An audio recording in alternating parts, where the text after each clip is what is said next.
సాయిరామ్. సమర్థ సద్గురు సాయినాథ్ మహారాజ్కి జై. మన సాయి భక్తులందరికీ కూడా నమస్తే అండి. అందరూ ఎలా ఉన్నారు, ఏం చేస్తున్నారు? ఈరోజు వీడియోలోకి వెళ్లే ముందు బాబాగారి ఆశీస్సులు మీ అందరికీ దొరకాలని మనస్ఫూర్తిగా కోరుకుంటున్నాను.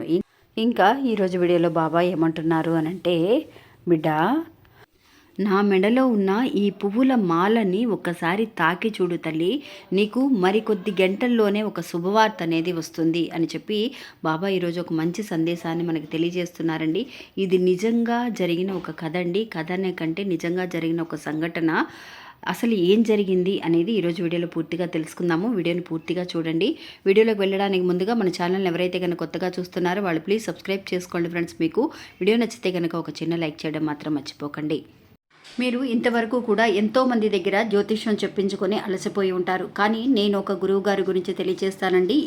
ఈ గురువు గారండి ఆదికొండ దేవత పూజారి సుబ్రహ్మణ్యరాజు గారు. ఈయన ఫోన్ నెంబర్ 9347293375. మాకు జీవితంలో ఎన్నో మార్పులను తీసుకొచ్చారండి ఈయన. అందువల్లే మీ అందరికీ కూడా తెలియజేస్తున్నాను.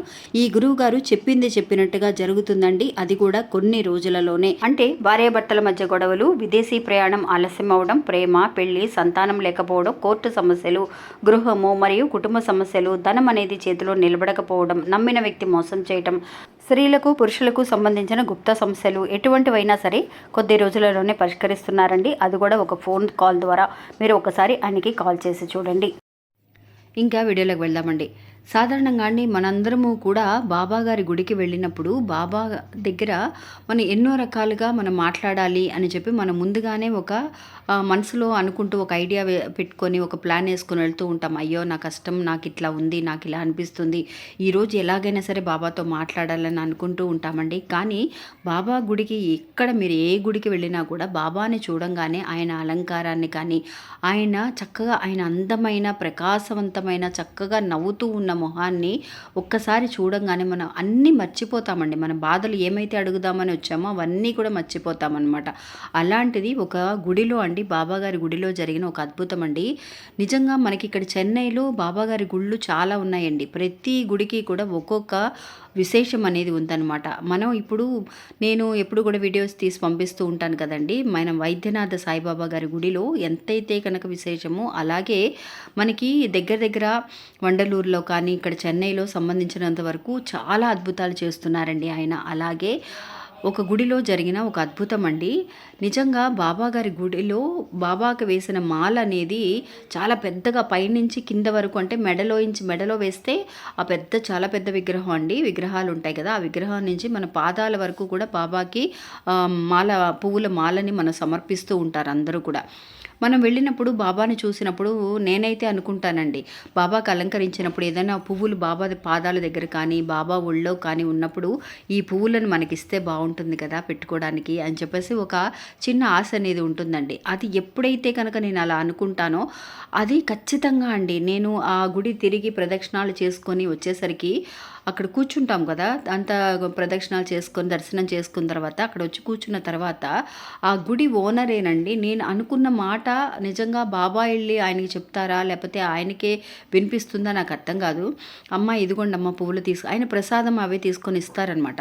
అట్లాగే నేను ఏదైతే ఒక రోజు అట్లాగే తామర పువ్వు చక్కగా అందంగా కనపడిందండి ఆయన పాదాల దగ్గర.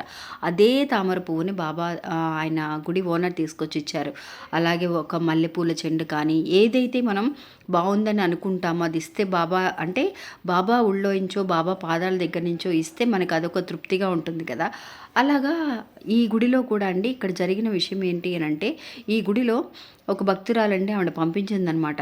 అక్క నాకు ఎన్నో రోజుల నుంచి నేను ఇలా బాబా గుడికి వెళ్ళి కోరుకుందామని అనుకుంటున్నాను. అక్కడ బాబాని చూడంగానే బాగా ఏడుపు వచ్చేస్తుంది, కళ్ళలోంచి నీళ్లు కారిపోతూ ఉంటాయి, అక్కడికి వెళ్ళేసరికి ఏం మాట్లాడలేకపోతున్నాను అని చెప్పి.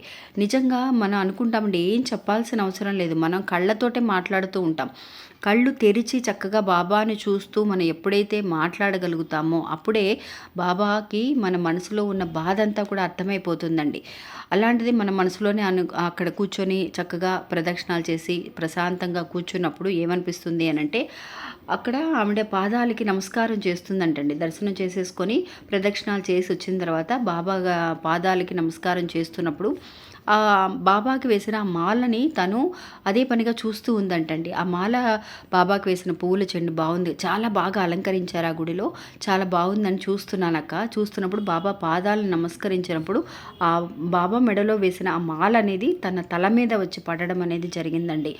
అలా జరగంగానే అసలు మనం ఏమనుకుంటాం, అయ్యో నేను మనసులో అనుకునేది ఇలా జరిగింది, నిజంగా బాబాగారి ఆశీర్వాదం నాకు దొరికినట్టే అని అప్పటికే చాలా సంతోషపడతాం. అలాంటిది తను అలా చూసేసరికి ఇంకా మాలని కూడా ఆ గుడిలో పూజారి అమ్మ ఇదిగో తీసుకో అని చెప్పేసి ఆమెని పిలిచి ఆ మాల ఇచ్చి పంపించారంటండి. ఇంకా మాలను తీసుకొని తనకి ఇంటికి వచ్చిన తర్వాత కొద్ది గంటల్లోనే తను దేనికోసమైతే బాధపడుతూ వెళ్ళి బాబా దగ్గర చెప్పుకోవాలన్న మాటలను కూడా మర్చిపోయి ఆనందంతో మైమరిచిపోయి అక్కడ నిలబడిపోయిందో, అలాంటి ఒక సమస్యకి పరిష్కారమైన ఒక విషయాన్ని అంటే ఒక శుభవార్తని బాబా కొద్ది గంటల్లోనే తనకి ఇంటికి వెళ్ళి చేరేలోపే ఒక మంచి అద్భుతం అనేది చూపించడం అనేది జరిగిందంటండి.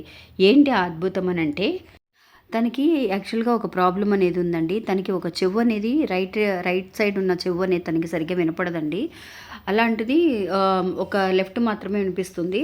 అలాంటిది తన ఇంటికి వెళ్ళేసరికి ఏమైంది అని అంటే, ఎన్నో రోజులుగా అంటే మెడిసిన్స్ తీసుకొని ఇంకా ఆపరేషన్ లాంటివి కానీ ఇవన్నీ కూడా ప్రయత్నించినా కూడా తనకి దేనికి కూడా సరవని ఒక చికిత్స అనేది బాబా చేశారండి. ఎప్పుడైతే ఆ మాల అనేది తన మీద పడిందో అలాంటి సమయంలో తనకి అనిపించిందండి, ఏదో ఒక వైబ్రేషన్ నాకు కలిగినట్టుగా అనిపించిందక్క. ఇంటికి వెళ్ళి చూసేసరికి వాళ్ళు హాల్లో టీవీ పెట్టుకొని పెద్ద సౌండ్ పెట్టుకొని వింటూ ఉన్నారండి. ఎప్పుడు కూడా తనకి రైట్ హ్యాండ్ వినిపించదు కదా, పెద్దగా పట్టించుకునేది కాదు. ఈరోజు వెళ్ళంగానే చాలా పెద్ద సౌండ్ వినపడేసరికి, ఏంట్రా అంత సౌండ్ పెట్టారేంటి, తగ్గించండి రా, ఏంటి మీకు ఎన్నిసార్లు చెప్పాలి అని చెప్పేసి అరుస్తూ ఉంటే అందరూ ఒక్కసారికి తిరిగి వెనక్కి చూశారంటండి. అంటే తనకి ఎప్పుడు వినిపించదు సరిగ్గా అని వాళ్ళు మామూలుగా టీవీ చూస్తూ ఉన్నా కూడా తన పని చూసుకుంటూ వెళ్ళిపోతూ ఉండేదండి. అలాంటిది ఆ రోజు చాలా బాగా రియాక్ట్ అయ్యి వాళ్ళని తిరిగి అరిచేసరికి వాళ్ళ ఇంట్లో వాళ్ళని, అప్పుడు వాళ్ళ అమ్మ నాన్న వాళ్ళ పిల్లలు అందరూ కూడా పరిగెత్తుకుంటూ వచ్చి, అమ్మా ఏంటమ్మా నువ్వు నీకు అంత బాగా వినిపిస్తుంది అనుకుంటా, చూడు వాళ్ళు ఏం మాట్లాడుతున్నారో చెబుతూ, రైట్ సైడ్ ఉన్న కుడి చెవు అనేది నీకు వినిపించదు కదా, నువ్వు పెద్దగా పట్టించుకోవు అనేసరికి వాళ్ళందరూ లేచి ఆశ్చర్యంగా వస్తూ ఉన్నప్పుడు తనకి అనిపించింది, తనలో ఏ మార్పు వచ్చిందో కూడా తను గమనించలేదండి. అప్పుడు ఈ లెఫ్ట్ హ్యాండ్ క్లోజ్ చేసి తను మాట్లాడుతున్న మాటలు కానీ ఆ సౌండ్ కానీ తనకి బాగా వినిపించేసరికి అప్పుడు అనుకుందండి, నిజంగా బాబా అద్భుతం చేశారు నాకు అని చెప్పేసి. తను అక్కడ ఉన్నప్పుడే తనకు ఒక ఫోన్ వచ్చిందండి, గుడి దగ్గర ఉన్నప్పుడు ఒక ఫోన్ కాల్ వచ్చింది.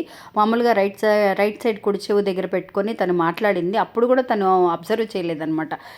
ఇంటికి వెళ్ళిన తర్వాత తను మాట్లాడే మాటలను చూసి ఇంట్లో వాళ్ళు కనిపెట్టి, అమ్మ నీకు 2 చెవులు బాగా వినిపిస్తున్నాయమ్మా, నీ ప్రాబ్లం సాల్వ్ అయ్యింది అని.